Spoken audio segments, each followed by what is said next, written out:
Welcome to the banker lamp. Please enjoy the video. You start by writing the quadratic form as xt at x and verifying A is a real symmetric matrix. This is essential because congruence preserves inertia. Once that is confirmed, compute or write down the coordinate matrix A in your chosen basis and check any obvious zeros or factorable terms. Make sure to scale or reorder variables only if it simplifies later steps.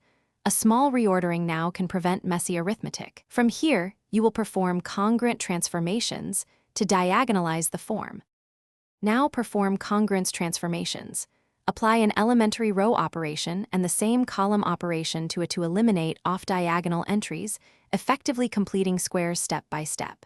If the matrix is small, complete the square algebraically. For larger matrices, use symmetric Gaussian elimination and record pivots. Make sure to avoid multiplying a row without the matching column. That breaks congruence. Once the matrix is diagonal, you will have entries that are real numbers whose signs determine the form's index and signature. With a diagonalized, simply count positive, negative, and zero diagonal entries.